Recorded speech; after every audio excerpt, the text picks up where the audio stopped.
여러분 안녕하세요. 믿고 보는 원불대 불교 대백과의 원영입니다.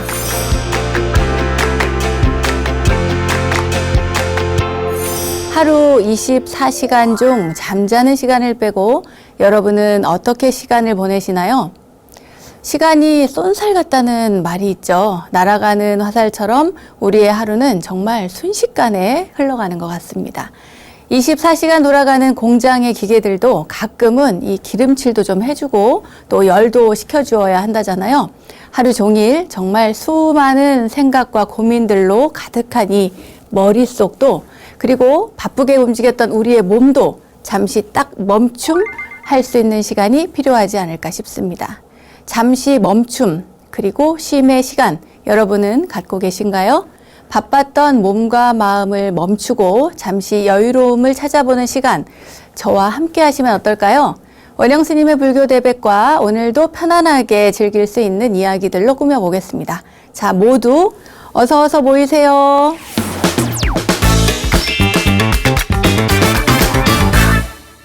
원영 스님의 불교 대백과 첫 순서는 알고 보면 약이 되는 수많은 불교의 이야기들과 불교 지식을 내 안에 원영 스님의 불교 대백과 지식인 시간입니다.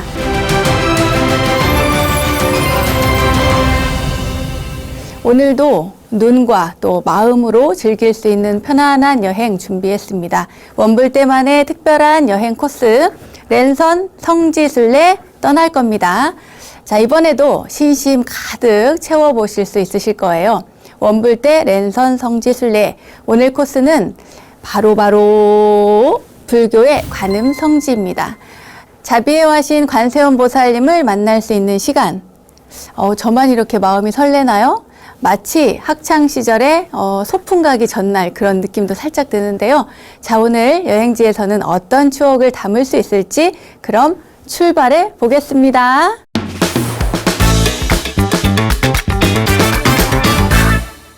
이 관세음보살, 관음이라고 하는 것은 관세음보살, 산스크리트어로 하면 아발로키테스바라라고 하는데 이 말을 분석을 하면은요, 관세음이라고 합니다. 관세음은 뭐냐면 한자로 볼 관자, 세상 세자, 소리 음자.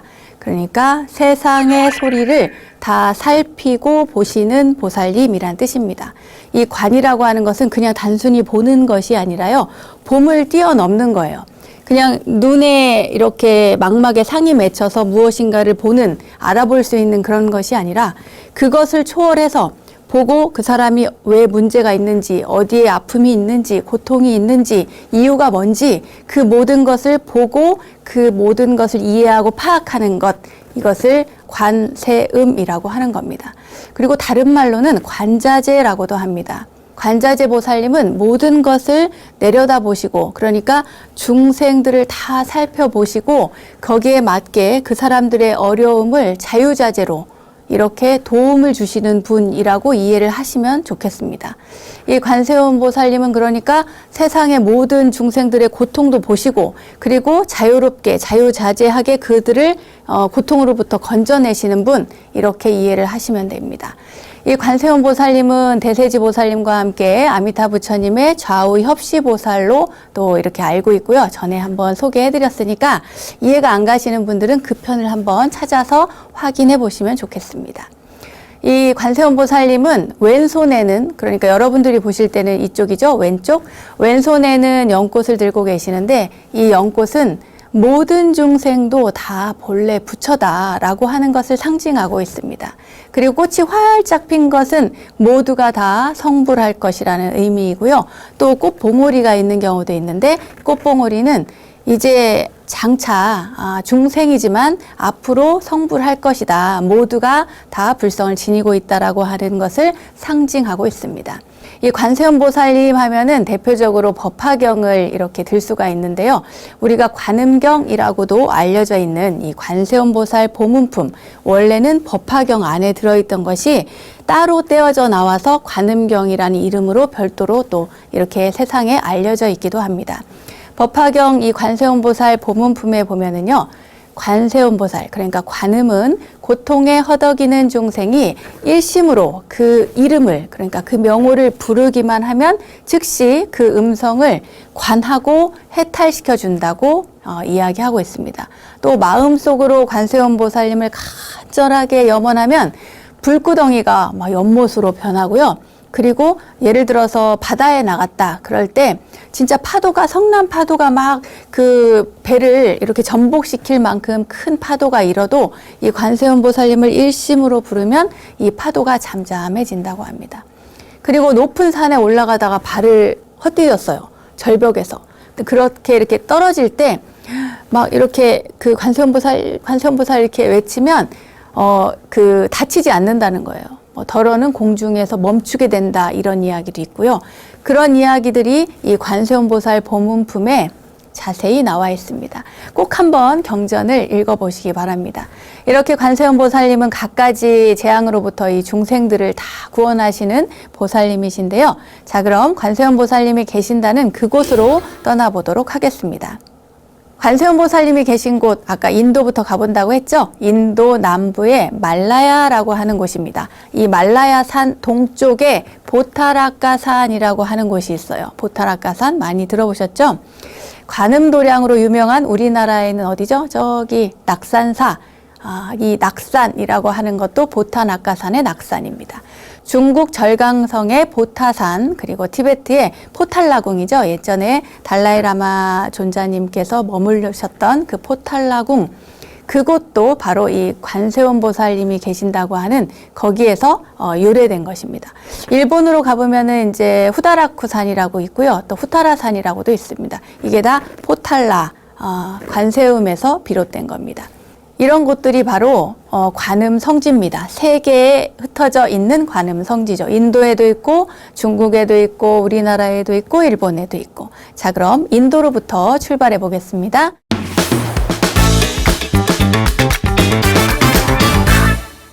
인도의 보타라카산은 현재 타밀나두주에 있는 암바사무드람이라고 하는 곳이 있어요. 그곳에 포티가이라고 하는 산이 있는데요. 고대부터 이 남쪽, 남인도 사람들에게는 굉장히 신성시되던 그런 장소였습니다. 아소카 왕이 남인도에 불교를 전한 이래에 불교의 성지가 되었는데요. 나중에는 힌두교도 굉장히 성행을 하면서 현재는 불교와 힌두교 모두의 성지가 되고 있습니다. 너무 쉽게 간단하게 말했나요? 제가 전달하고 싶은 얘기는 이 관세음보살님 성지라고 하면 중국의 보타라카산 또는 우리나라의 저기 낙산사 이렇게 떠올리는데, 원래는 인도에 가면 관음 성지가 있다는 사실, 이게 중요하다고 여겨져서 여러분들께 설명을 해드렸습니다. 자, 이렇게 인도에서 출발한 관세음보살님, 중국에 가면 또 성지가 있는데요. 중국에 그럼 보타산으로 가보겠습니다.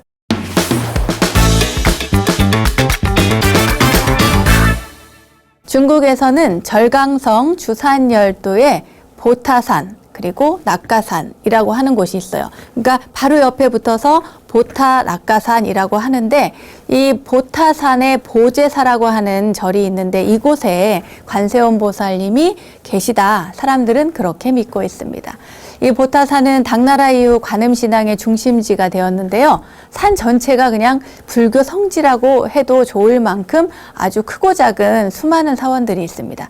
그 가운데에서도 10세기에 세워진 보제사, 그리고 16세기에 세워진 법우사, 또 18세기에 세워진 해제사가 굉장히 유명합니다. 이 보제사는 보타산에 있는 많은 사원 중에서도 가장 크고 또 유명한 곳인데, 916년에 해악이라고 하는 일본 스님, 그러니까 그 일본 스님이 산시성에 있는 오대산에 초대를 받아서 관세음보살님 상, 그러니까 관음보살상을 모시고 가려고 했는데 보타산에서 폭풍우에 막혀서 갈 수가 없었어요. 그러니까 상을 모시고 가는데 막 이제 폭풍우가 몰아쳐가지고 배를 띄울 수가 없었던 거죠. 그래서 스님은 관세음보살님이 동쪽에 가기 싫은가 보다, 이렇게 생각을 하신 거예요. 그곳에 발이 묶여서 어디로 갈 수가 없으니까. 그래서 보타산에 관세음보살 상을 그곳에 모시고 불근거 관음원이라고 이름을 붙였어요. 불근거, 가기 싫은 거야. 관세음 보살님이 가기 싫어. 여기에 머물고 싶다라고 해서 불근거 관음원이라고 이름을 붙였습니다. 명나라 때는 1386년에서부터 이게 이 억불 정책을 쓰기 시작해요. 그러니까 1644년까지는 억불 정책을 심하게 써서 보타산의 많은 사찰들이 불탔어요. 그러니까 거의 폐불이라고 보시면 됩니다. 억불이 아니라 폐불. 불교를 없애려고 했던 그런 정책들을 편 거예요. 그래서 사찰도 많이 파괴되고 뭐 불에 타고 그리고 스님들은 환속당하고 이런 시기가 있었어요. 그 정도로 많은 피해를 받습니다. 보제사가 그럼에도 불구하고 관세음 보살님의 어떤 가피력으로 지금까지 명맥을 유지하고 뿐만 아니라 전 세계적으로 굉장히 유명한 그 관음 성지가 되었는데요. 이 보제사에 가면 특히나 관세음 보살님을 모신 곳 바로 원통전이 있는데요. 이 원통전이 굉장히 유명합니다. 원통전에 가면 누가 제일 유명하겠어요? 관음 성지니까 당연히 관세음 보살님이 가장 유명하겠죠. 관세음 보살님은 이 보관에 아미타 부처님을 이렇게 모시고 있습니다. 그 청관을 쓰고 있고 높이가 굉장히 높아요. 8.8m라고 합니다. 커다란 관음상이 모셔져 있습니다. 그리고 양쪽 벽에는 다양한 모습을 하고 있는 32분의 관세음 보살 상이 모셔져 있습니다. 이 관세음 보살님 상 너무 궁금하죠? 나중에 또 우리가 코로나가 다 끝나고 난 뒤에 여러분들 직접 가서 이렇게 눈으로 친견하시고 그리고 기도도 하고 오시면 좋을 것 같습니다. 이렇게 해서 중국의 관음 성지를 둘러봤는데요. 여기 중국의 간이상 가까이 있는 곳 한번 가봐야겠죠? 어디입니까? 바로 티베트입니다. 티베트.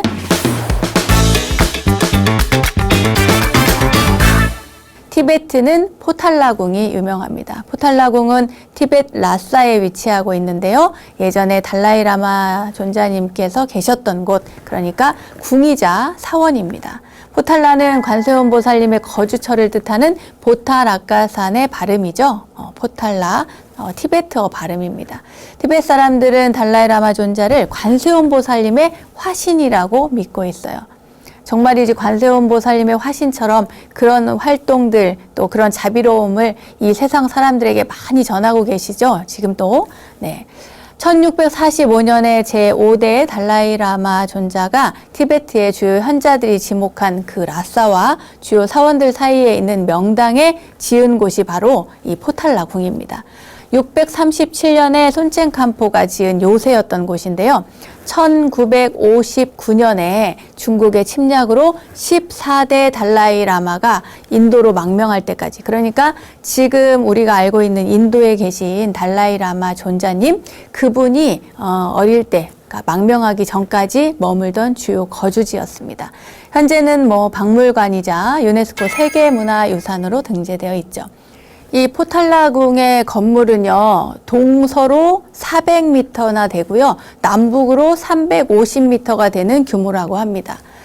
한번 상상해 보세요. 네. 그리고 벽들의 두께, 이 벽의 두께가 3m나 된다고 합니다. 3m면은, 이 정도 되려나요? 그리고 궁전의 최하단부의 벽은 그 두께가 무려 5m나 된다고 합니다. 상상해 보세요. 얼마나 두꺼운지. 이 궁전의 기단에는 지진으로 인한 피해를 막기 위해서 구리를 부어서 보강을 했다고 합니다. 또 궁전은 모두 13층이고요. 1000개가 넘는 방들이 있다고 합니다. 1만 개가 넘는 작은 사원들이 그 안에 각각 다 존재를 하고 무려 20만 개에 달하는 불상들이 모셔져 있습니다. 이 포탈라궁을 직접 가보신 분들도 계실 것이고 아마 사진으로 보고 지금은 모르지만 이렇게 인터넷이나 다른 곳에서 어딘가에서 아마 보신 분들이 있을 겁니다.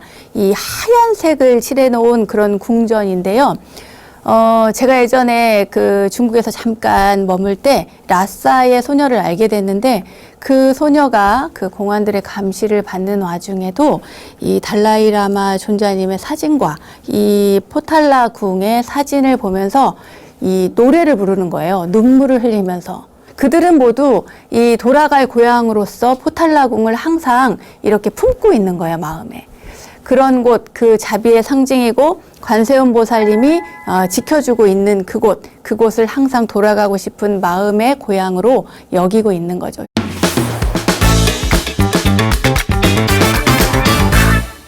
자, 그러면 이번에는 한국의 관음 성지로 떠나보겠습니다. 한국의 관음 성지는 전통적으로 저기 낙산사를 생각을 떠올리지만 여러 곳이 있어요. 강화도에 보문사도 있고요. 또 남해에 보리암도 있고요. 또 낙산사도 있고요. 이렇게 그 세 곳을 3대 관음 성지로 손꼽는데 그 외에도 저기 여수 향일암도 있죠.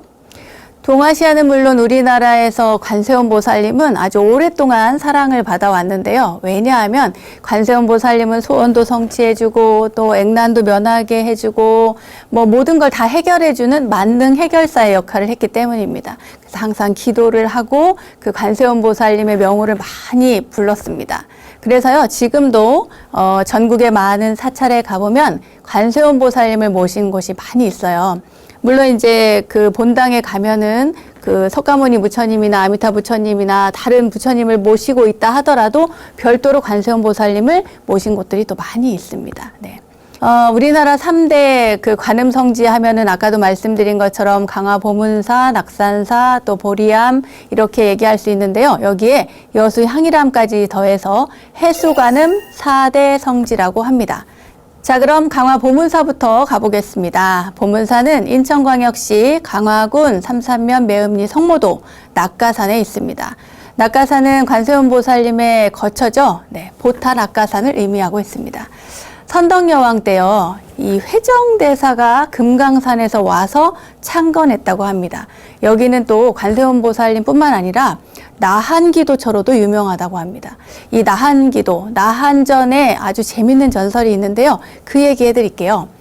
한 7세기 때인가요? 선덕여왕 때 이 매음리에 살던 어부들이 있었습니다.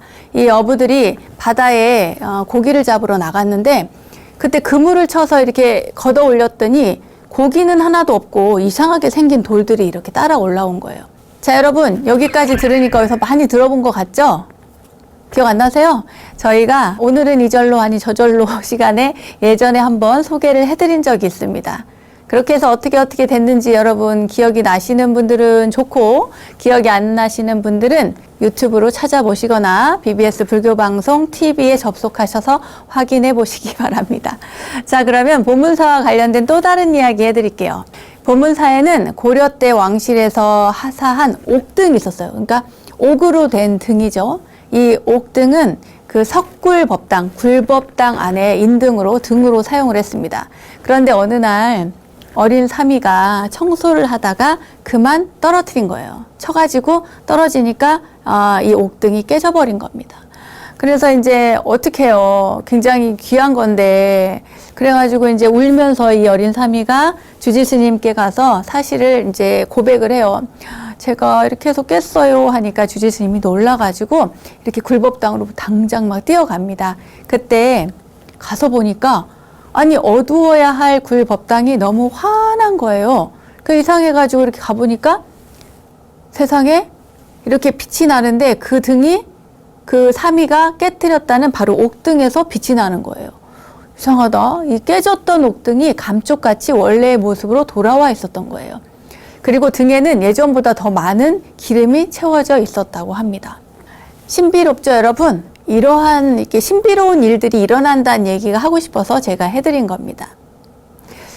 옛 고려 조정에서는 또 보문사를 지키는데 굉장히 공을 들였대요. 여기가 관음 성지니까 보타 낙가산에 보문사니까.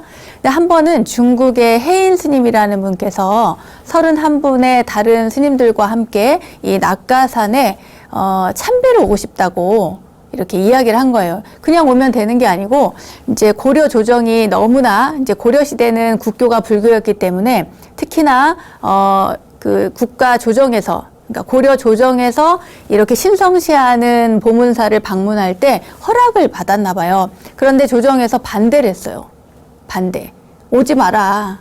우리는 그냥 이제 너네들한테 보여주고 싶지 않다. 이렇게 한 거죠. 이런 일도 있었다고 합니다. 이런 보문사가 이렇게 그 극진한 대접을 받던 보문사도 조선시대에는 억불정책으로 쇠락하게 됩니다. 하지만 순조 때 또 대대적인 불사를 한번 하면서요, 다시 중흥의 기틀을 마련하게 됩니다. 고종 때는 명성황후의 전교로 요사체 객실을 다시 중건했다고 하고요. 1920년대에는 그 대원 스님이 화주가 되어서 관음전을 다시 중건했다고 합니다. 그 후에 1928년에 선조 스님께서 원력을 세워서 마의 관음보살상을 조성하는 불사가 크게 이루어졌는데요. 보문사는 관음기도 도량으로 확고히 자리 잡게 되었다고 합니다. 다음은 양양 낙산사 홍련암으로 가보겠습니다. 홍련암은 뭐 워낙 유명하니까요. 아무튼 간단하게 소개를 해드리겠습니다. 이 홍련암은 대한불교조계종 제3교구 본사죠. 신흥사의 말사고요. 낙산사의 암자로 되어져 있습니다. 하지만 낙산사가 먼저냐 홍련암이 먼저냐 하면 홍련암이 먼저입니다. 예, 홍련암이 있기 때문에 지금의 낙산사가 있는 거죠. 신라 문무왕 때 의상대사가 이 관세음보살님을 친견하고 대나무가 솟은 곳에 지은 곳이라고 해서 굉장히 유명하죠. 이 삼국유사의 이야기가 자세히 나오는데 다시 한번 소개해 드릴까요? 네네. 의상대사가 색이 파란색, 그러니까 파랑새를 본 거예요. 이상하게 생겼죠? 색깔이 전부 다 파란새니까요. 이 파랑새를 보고 쫓아갑니다. 그랬더니 이 새가 석굴 속으로 쏙 들어가는 거예요. 그러더니 사라졌어. 안 나와요. 그래서 의상대사가 이상하다 이렇게 생각하고 이 석굴이 뭔가 이상한 기운이 있나 보다 해서 그 앞에서 7일 기도를 드립니다. 근데 7일 기도를 한 다음에 깊은 바닷속에서 홍련이 이렇게 피어올랐대요. 그리고는 그 속에서 관세음보살님이 나타나셔가지고 좌상 앉은 자리의 꼭대기에 한 쌍의 대가 솟아날 것이다. 그 땅에 불전을 짓는 것이 마땅하리라. 그러니까 그곳에 법당을 지으라고 얘기를 한 거예요. 그래서 스님은 그 관세음보살님의 말씀을 듣고 이렇게 봤더니 과연 대가 이렇게 땅에서 솟아나와 있는 곳이 있는 거예요. 그래서 그곳에 절을 짓습니다. 그곳이 바로 낙산사입니다. 또 관세음보살님을 모시고 또 수정염주와 여의주를 봉안했다고 알려져 있죠. 여기까지는 아마 대체로 여러분들이 다 잘 아실 겁니다. 자, 이제 지금부터 해드리는 얘기는 잘 못 들어보신 이야기일 수도 있습니다. 자, 얘기해 드릴게요. 원효대사 이야기입니다. 의상대사 이야기를 해드렸으니까 이 원효대사도 나중에 훗날 관세음보살님을 친견하기 위해서 낙산사로 갑니다. 아니, 의상대사도 관세음보살님 친견했는데 원효대사 생각에 나도 관세음보살님 친견해야겠다 하고 가시는 거죠. 가는데 도중에 스님은 별을 베고 있는 흰 옷을, 하얀 옷을 입고 있는 여인을 만나게 됩니다. 그런데 스님이 왜 그러셨는지 잘 모르겠는데 그 별을 달라고 그래요. 그러니까 여인이 벼가 아직 열매가 익지 않았다고, 열매가 맺히지 않았다고 이야기를 합니다. 그러면서 거절을 하는 거죠.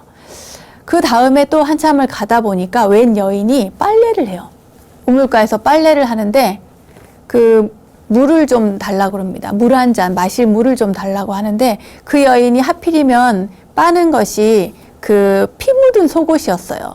그랬는데 보통은 뭐 물이 더러우니까 다른 곳에서 드세요 라든지 아니면 좀 떨어진 곳에 가서 물을 떠서 스님께 드릴 텐데 그 여인이 그 빨간 핏물을 이렇게 떠서 스님에게 이렇게 드린 거예요.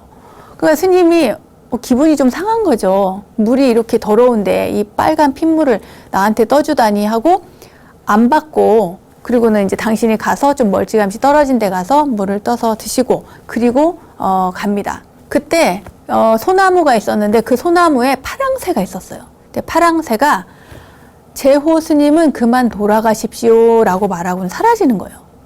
그러니까 제호라고 하는 것은 불성이라는 단어라고 합니다. 같은 의미로 사용을 하는데 이 소나무 아래에는 그 새가 떠나고 난 다음에 이렇게 살펴보니까 집신이 한 짝 떨어져 있었습니다. 근데 이게 이상하다 이렇게 생각을 하고 이 원효대사는 그 집신 한 짝 떨어진 거를 보고는, 그러고는 이제 더 가죠. 길을 또 재촉을 합니다. 새가 돌아가라고 하는데도 그냥 가요. 그래서 낙산사 홍련암에 이르러서 관세음보살님을 뵙고 이제 불상을 보고 그 다음에 이제 절을 하려고 봤더니 그 불상 아래에 글쎄 집신이 떨어져 있는 거예요. 그제서야 이 원효대사가 딱 깨칩니다. 또 한 번 깨치는 거죠. 아, 내가 그동안 만났던 분들이 모두 관세음보살님이셨구나. 그래서 그때 그 소나무를 관음송이라고 합니다. 관음송. 또 원효 스님께서는 이제 그 다음에 성굴, 그러니까 의상대사께서 이 파랑새를 쫓아서 갔던 그 굴이 있잖아요. 그 굴을 가서 또 당신도 관세음보살님을 친견하고 싶어가지고 이제 관세음보살님이 나타나시겠지 이렇게 생각을 했는데, 거기를 가려고만 하면은 막 파도가 치고 풍랑이 일어서 못 들어가는 거예요. 거기에 못 가는 거예요. 결국에는 이 원효 스님께서는 못 뵙고 그 자리를 떠났다고 합니다. 이런 이야기가 있어요. 아무튼 이런 낙산사는 창건 이후에 사실은 여러 번의 소실 위기를 맞았죠. 뭐 근현대 와서도 여러 번의 소실 위기가 있었는데, 그때마다 또 뜻이 있는 많은 분들의 원력으로 이 관음성지의 맥을 이렇게 이어오고 있습니다. 특히 홍련암에는 신비로운 창건설화를 비롯해서 아주 많은 이적들이 일어나고, 관세음보살님을 친견하고 또 기도를 열심히 해가지고 뭔가 소원 성취했다, 뭐 병이 나았다, 이런 이야기도 굉장히 많이 전해져 내려오고 있습니다. 자, 이제 남해 보리암으로 가보겠습니다. 남해 보리암, 경상남도 남해 금산에 위치한 절이죠. 683년에 원효 스님께서 창건하셨습니다. 온 산이 마치 이 방광을 하듯 이렇게 막 이 빛이 나는 모습에 이끌려서 이곳을 찾아온 원효 스님이 이 절을 짓고 화엄경에 관세음보살님이 상주하는 곳을 보광궁이라고 하는데요. 그 이름을 따가지고 보광산이라고 하고 또 절 이름을 보광사라고 했습니다. 그러니까 보광산, 보광사가 되는 거죠. 그 이후에 1660년에 현종이 태조 이성계가 이곳에서 기도해가지고 새 왕조를 열었다. 그래가지고 이 절을 왕실 원당으로, 원찰로 삼았고, 그 이후에 개명을 합니다. 뭐라고? 보리암으로 개명을 했다고 합니다. 조선 태조 이성계와의 인연으로 이름이 바뀐 이 금산에는 이런 이야기가 전해져 내려오고 있어요. 고려 왕조를 이제 무너뜨리고 새 왕조를 세우기 전에 태조 이성계는 이제 그 전국의 명산 대차를 찾아서 다니면서 기도를 많이 했습니다. 그러다가 이 보광산, 보광사를 찾아가서 기도를 한 거예요. 100일 기도를 정성껏 합니다. 그러면서 약속을 하나 해요. 뭐라고 하냐면, 저의 소원을 들어주신다면 나중에 이 산을 제가 비단으로 다 쌓아드리겠습니다 하고 그 기도를 하고는 산신령하고 약속을 합니다. 진짜 기도의 영험이 있었는지 그 훗날 진짜 이성계는 개국을 해가지고 왕이 되죠. 조선을 열었으니까. 나라를 새로 열고 갖가지 제도를 다 이렇게 정하고 궁을 옮기고 정말 너무너무 바쁘게 그렇게 보냈는데, 이성계는 어느 날, 태조는 어느 날 자신이 기도했던 그 남쪽 끝 작은 산을 생각하게 돼요. 동시에 약속한 것도 생각을 했죠. 그런데 생각을 해보세요. 산을 어떻게 비단으로 감쌉니까? 보통 사람들은 평생 한두 번 만져볼 기회가 올까 말까 하는데, 그런 비단으로 산을 덮는다는 건 너무 말이 안 되는 일이죠. 하지만 약속을 했는데 어떡해요? 어떡하지 하고 정말 고민에 쌓여 있습니다. 이제 이것을 어떻게 할까 고민하다가 신하들한테 물어봐요. 내가 사실은 이러이러한 약속을 했는데 어떻게 할까 하니까 그때 신하가 있었어요. 사람들 얘기로는 그 신하가 바로 정도전이라는 그런 설이 있습니다. 그 한 신하가 이야기하기를, 아무리 생각해도 그 산을 비단으로 직접 감싸지는 못합니다. 그러니까 어명을 내려서 이제부터는 산 이름을 바꾸는 겁니다. 뭐라고 바꾸냐? 비단금에 매산을 써서. 그러면 금산이 되잖아요. 그러면은 비단금이니까 사람들이 금산, 금산 이렇게 보광산이 아니라 금산, 금산 하면은 비단금의 금산이 되는 거죠. 그러니까 사람들이 금산이라고 부르면 부를수록 실제 비단을 두른 것이나 다름이 없을 것입니다. 이렇게 이야기를 한 거예요. 너무 묘안이죠. 그 묘안을 듣고 이제 만족한 태조 이성계가 나중에 이제 이름을 바꿉니다. 처음에는 혼용을 했겠죠. 그러다가 대부분 금산으로 쓰고 지금도 금산이라고 부릅니다. 금산 보리암 이렇게요. 보리암에서 가장 눈길을 끄는 전각은 역시 관세음보살님을 모신 보광전인데요. 이 빛광, 그러니까 깨달음을 널리 펴겠다. 빛을 널리 펴겠다 해가지고 그 넓을 보자에다가 빛광자를 써서 보광전입니다. 네. 여기까지가요. 3대 관음성지입니다. 우리나라의 3대 관음성지. 여기 하나를 더 하죠. 그래서 4대 성지가 되는데 여수향이람입니다. 여수향이람은요. 해를 향한 암자라는 뜻입니다. 향이람. 일. 그러니까 향할 향자에다가 그 해일자를 써서 해를 향한 암자라고 하는 뜻입니다. 예, 향이람. 이 여수시 돌산읍에 위치한 대한불교조계종 제19교구본사 화엄사 말사로 되어 있습니다. 644년이죠. 선덕여왕 13년 때 이곳도 원효대사께서 원통함으로 창건을 했다고 합니다. 958년 그러니까 광종 9년에 윤필이라고 하는 분이 중창을 한 뒤에 그러니까 윤필 스님께서 중창한 뒤에 금오암이라고 이름을 바꾸었습니다. 임진왜란 때는 뭐 승군의 본거지로서도 또 사용을 했고요. 또 헌종 때는 뭐 지금의 위치로 딱 자리를 잡고 책류감이라고 부르다가 근대에 경봉큰 스님께서 절 뒷산에 있는 바위가 거북이 등처럼 생겼다고 해서 영구암이라고 부르기도 했답니다. 하지만 기암 절벽 위에 동백나무와 아열대 식물들이 또 많이 있고 남해 수평선의 일출 광경이 너무나 장관을 이루어서 숙종 41년에 임목대사가 향이람이라고 했다고 합니다. 그래서 지금까지 향이람으로 불리고 있습니다. 자, 여기까지 양양 낙산사, 남해 보리암, 광화 보문사와 더불어서 여수 향이람이 우리나라 4대 해수 관음 기도 도량입니다. 여기서 잠깐 짜투리 이야기 하나만 더 할게요. 예전에 서울의 삼풍백화점이 무너졌을 때 그때 굉장히 오랫동안 마지막 생존자가 한 분 있었습니다.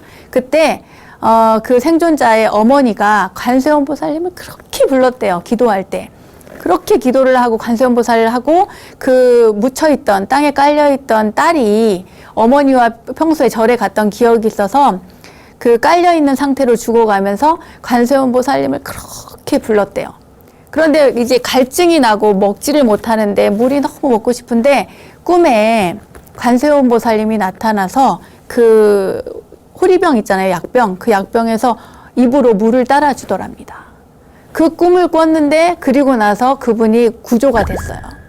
그래가지고 어머니와 함께 그 뒤로는 전국에 있는 관세음보살님이 모셔져 있다고 하는 사찰을 다 찾아서 이렇게 참배를 하고 기도를 하러 다닌다는 이야기를 제가 들은 적이 있습니다. 여러분, 관음성지에 대해서 오늘 이렇게 소개를 해드렸잖아요. 다른 곳은 아니더라도 여러분들 관음성지를 꼭 찾아서 참배하시고 기도를 하셨으면 좋겠습니다. 불교 지식을 내 안에 원불대 지식인 시간, 오늘 원불대 랜선 성지순례는 관음성지로 다녀왔습니다. 지혜와 자비로 빛나는 관세음보살님과의 만남 여러분 어떠셨어요? 여러분께 성지들을 안내하다 보니까 저도 정말 두 발로 이렇게 가보고 싶은 그런 마음이 굴뚝 같았습니다. 우리 함께 떠날 수 있는 날을 그려보면서 오늘도 힘내면 좋겠습니다. 자, 불교 지식을 내 안에 원불대 지식인, 오늘은 여기까지 하겠습니다.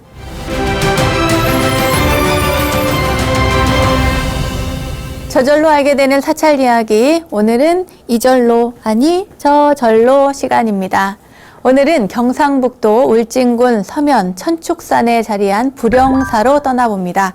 대한불교조계종 제11교구본사인 불국사의 말사인 이 불영사는요, 651년 진덕여왕 5년에 의상대사가 창건했다고 전해지고 있습니다. 창건 설화뿐만 아니라 이 사찰에는 무척이나 신비로운 기도 가피의 전설이 가득 깃들어 있다고 합니다. 간절함은 기도 가피를 이루는 가장 기본이라고 하죠. 도대체 어떤 간절함으로 또 어떠한 가피를 이루었는지 그 이야기 속으로 지금부터 들어가 보겠습니다.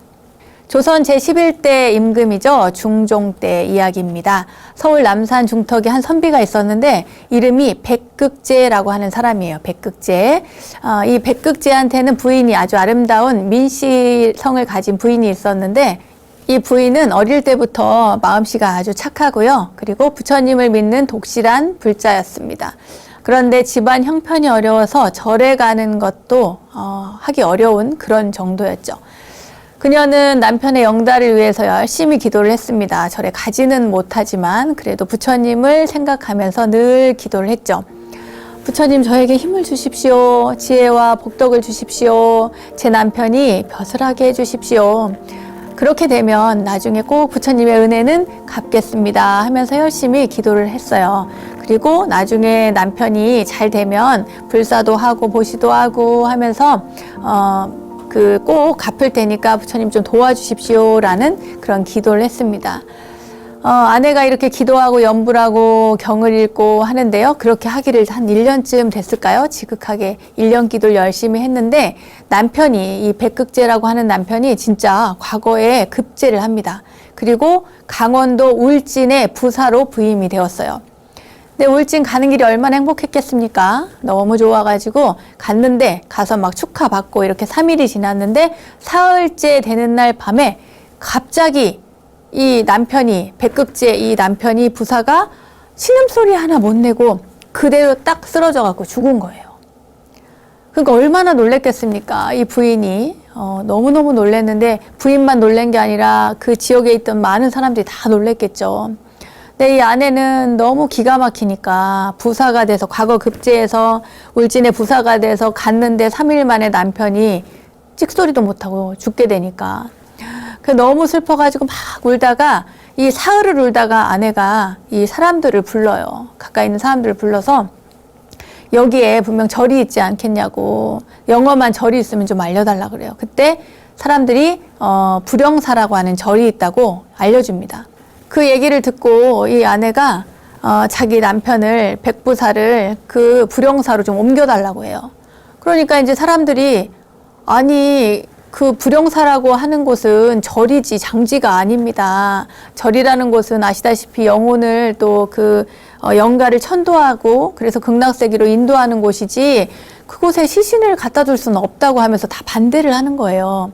그런데 이 아내가 막 고집을 피웁니다. 제발 부탁이니까 내 남편을 백부사를 그 시신을 불영사로 좀 옮겨달라고 해요.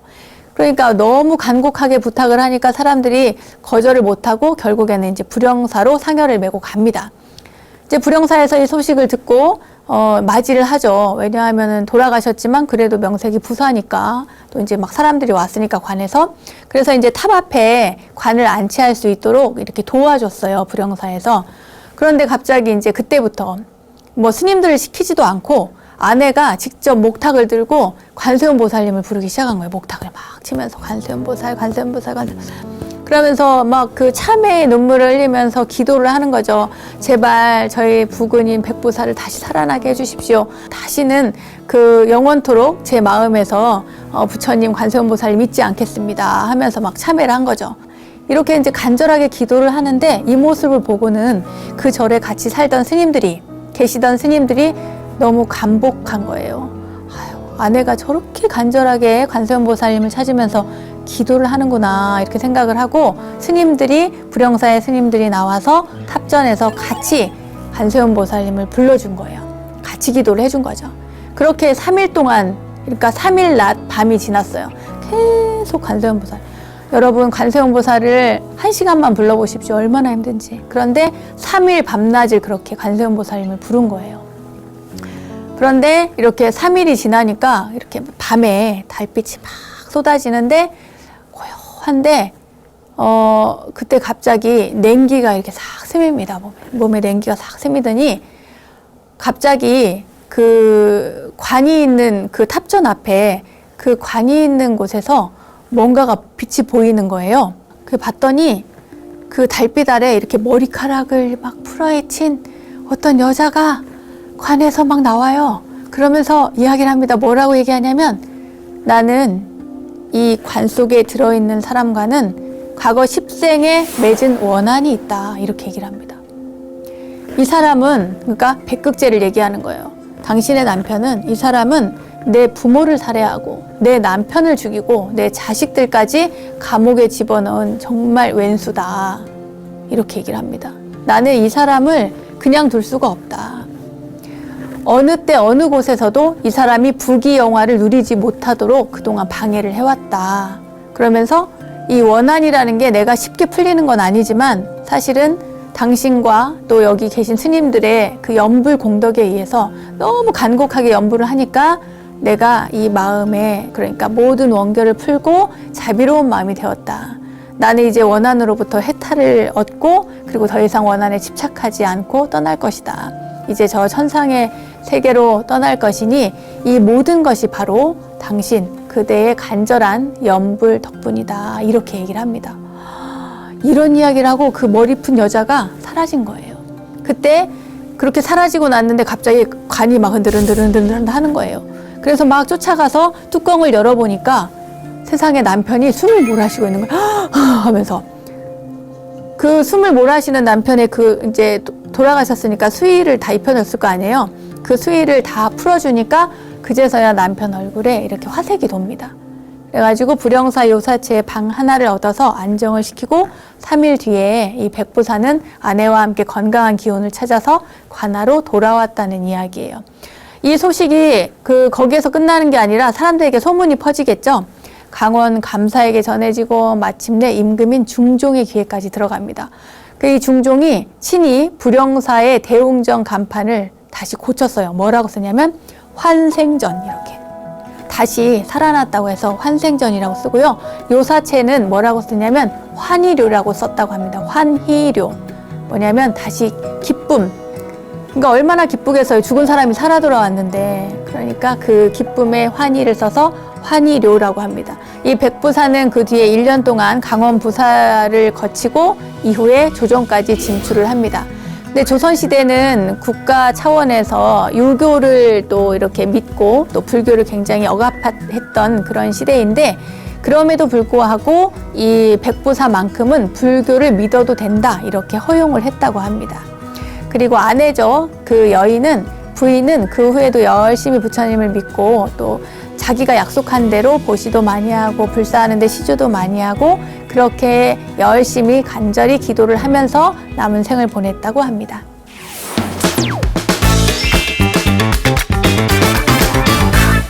원영스님의 불교 대백과 오늘도 즐거운 시간 되셨나요? 세상의 모든 불교 이야기를 뭐하죠? 네, 모아서 전해드리고 있는 원영스님의 불교 대백과 오늘은 지구 곳곳에 있는 관음 성지들을 소개해드렸고요.